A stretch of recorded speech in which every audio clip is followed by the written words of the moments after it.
Hi friends, எல்லாருக்கும் வணக்கம். எல்லாம் எப்படி இருக்கீங்க? இன்றைக்கி நம்ம வீடியோவில் மஷ்ரூம் பிரியாணி எப்படி செய்கிறதுன்னு பார்க்கலாம் வாங்க. அதுக்கு தேவையான பொருட்கள்லாம் எடுத்து வச்சுட்டேன். இப்போது செய்ய ஸ்டார்ட் பண்ணிடலாம். குக்கர் காஞ்சாச்சு, எண்ணெய் ஊற்றிக்கலாம்.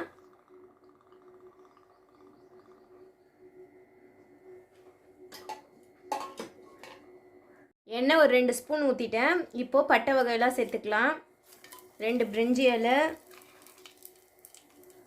கிராம்பு, ஏலக்காய், கொஞ்சம் பட்டை, 3 பச்சை மிளகாய் கீரி வச்சுருக்கேன், அதையும் சேர்த்துக்கலாம். 2 பெரிய வெங்காயம் நீட்டிட்டு அரிஞ்சு வச்சுருக்கேன், அதையும் சேர்த்துடலாம். பிரியாணிக்கு தேவையான உப்பு சேர்த்துக்கலாம். வெங்காயம் கொஞ்சம் வதங்கியாச்சு. இப்போ இஞ்சி பூண்டு பேஸ்ட்டு சேர்த்துக்கலாம். நான் ஒரு 1.5 ஸ்பூன் அளவுக்கு சேர்த்துக்கிறேன்.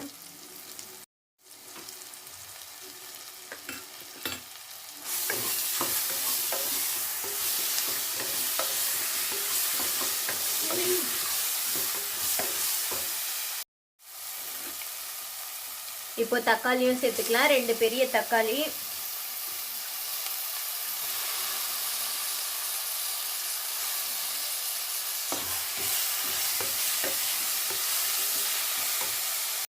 வெங்காயம் தக்காளி நல்லா குழைய வதங்கியாச்சு. இப்போ ஒரு கைப்பிடி புதினா,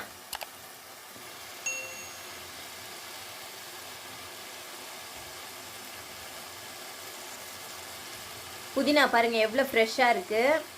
புதினா வளர்க்குறது ரொம்ப ஈஸி. நீங்கள் ஒரு டைம் கடையில் வாங்கிட்டீங்கன்னா அதை கிள்ளிட்டு அந்த காம்பை அப்படியே எதுனா தொட்டியில் நட்டு வைங்க. அது திருப்பியும் இலைங்கள்லாம் வரும். நீங்கள் அடுத்தது வாங்கவே தேவையில்லை, அந்த இலைங்களே போதும் அடுத்த சமைக்கிறதுக்கு. நான் இப்போ இது நான் வளர்க்குற செடியிலேருந்து எடுத்தேன். எவ்வளோ சூப்பராக இருக்குது பாருங்கள். இப்போது 200 கிராம் மஷ்ரூம் நல்லா கழுவிட்டு அரிஞ்சு வச்சுருக்கேன், அதையும் சேர்த்துக்கலாம்.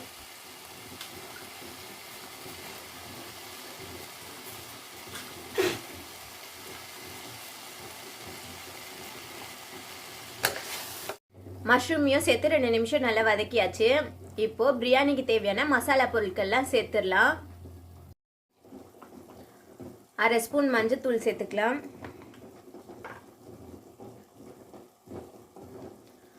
1 spoon chilli powder, 1/2 spoon biryani masala, 1/2 spoon garam masala, கொஞ்சம் லெமன் ஜூஸ்.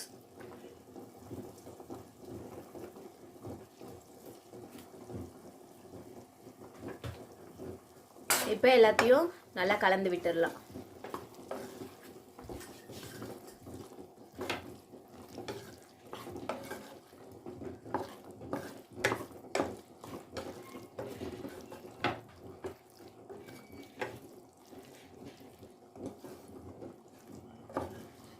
இது ஒரு 2-3 நிமிஷம் அப்படியே இருக்கட்டும்.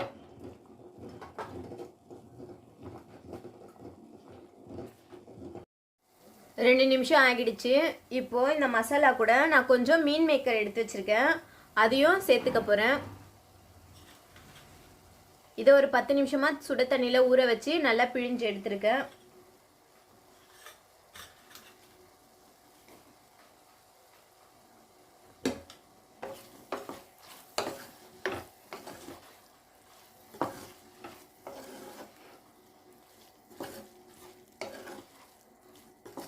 இப்போ இது கூட அரிசி சேர்த்துக்கலாம். அரிசி பிரியாணி அரிசி தான் எடுத்திருக்கேன். பிரியாணி அரிசி இந்த டம்ளரில் 1.25 டம்ளர் அரிசி எடுத்திருக்கேன். இதில் 2 டம்ளர் அளவுக்கு தண்ணி சேர்த்துக்கலாம். அரிசி 20 நிமிஷத்துக்கு முன்னாடியே தண்ணி ஊற்றி ஊற வச்சு இப்போது வடிகட்டி வச்சுருக்கேன். இந்த அரிசியை இப்போ சேர்த்துக்கலாம். அரிசி போட்டு தண்ணியும் சேர்த்தாச்சு. இப்போது உப்பு காரம் டேஸ்ட் பண்ணி பார்த்துக்கோங்க. எது கம்மியாக இருக்குன்னு பார்த்து அதுக்கேற்ற மாதிரி சேர்த்துக்கோங்க. எனக்கு காரம் கரெக்டாக இருக்குது, உப்பு மட்டும்தான் கொஞ்சம் கம்மியாக இருக்குது, அதனால் நான் கொஞ்சம் உப்பு சேர்த்துக்க போகிறேன். உப்பு சேர்த்துட்டேன். இப்போ இதை ஒரு கிளறிட்டு நான் இன்றைக்கி குக்கரில் விசில் போட போகிறதில்ல. விசில் போடாமல் இந்த குக்கரோட லிட்டு தான் போட போகிறேன். இதை அப்படியே வேக வச்சு எடுக்க போகிறேன். பார்க்கலாம். இது வந்து ஒரு 15 நிமிஷம் இருக்கட்டும். 15 நிமிஷம் கழித்து வந்து பார்க்கலாம். அடுப்பை மீடியம் ஹீட்டில் வைங்க. ரொம்பவும் தீ பெருசாக வைக்கக்கூடாது, ரொம்பவும் கம்மியாக இருக்கக்கூடாது. மீடியம் ஹீட்டில் வச்சுட்டு 15 நிமிஷம் கழித்து வந்து பார்க்கலாம். கரெக்டாக 20 நிமிஷம் ஆயிடுச்சு. 15 நிமிஷம் கழித்து வந்து பார்த்தேன். சாப்பாடு கொஞ்சம் வேகணும் போல் இருந்துச்சு. இப்போ 20 நிமிஷம் ஆயிடுச்சு. இப்போது சூப்பராக வெந்தாச்சு. மஷ்ரூம் பிரியாணி சூப்பராக ரெடி ஆயாச்சு.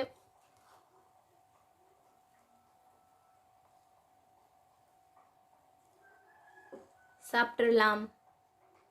மஷ்ரூம் பிரியாணிக்கு நான் இன்னைக்கு காரா பூந்தி ரைத்தா தான் பண்ண போகிறேன். அதுக்கு கொஞ்சம் தயிர் சேர்த்துக்கலாம்.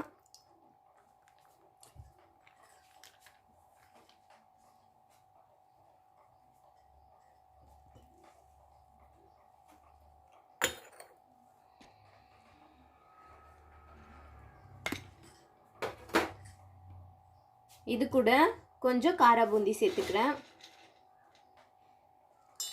காரா பூந்திலே உப்பு காரம் இருக்கும். அதை மீறி உங்களுக்கு வேணும்னா போட்டுக்கோங்க உப்பு கொஞ்சம். எனக்கு இதில் இருக்க உப்பு காரமே போதும். நல்லா கலரி விட்டுடலாம். ஓகே, ரெடி, சாப்பிடலாம்.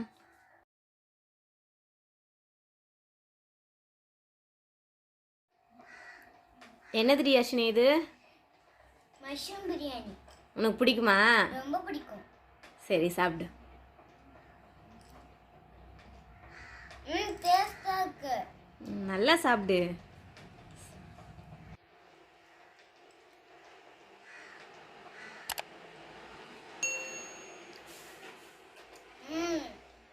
சூப்பர். நல்லா இருக்கா? உப்பு காரெல்லாம் கரெக்டாக இருக்கா? சூப்பரா இருக்கு. உப்பு காரம் ரொம்ப கரெக்டா இருக்கு. சரி, நம்ம வீடியோ பிடிச்சிருந்தா லைக் பண்ணுங்க, ஷேர் பண்ணுங்க and subscribe பண்ணுங்க. Bye bye. வீடியோ சேனலை இவ்வளவு நேரம் பார்த்ததுக்கு ரொம்ப நன்றி.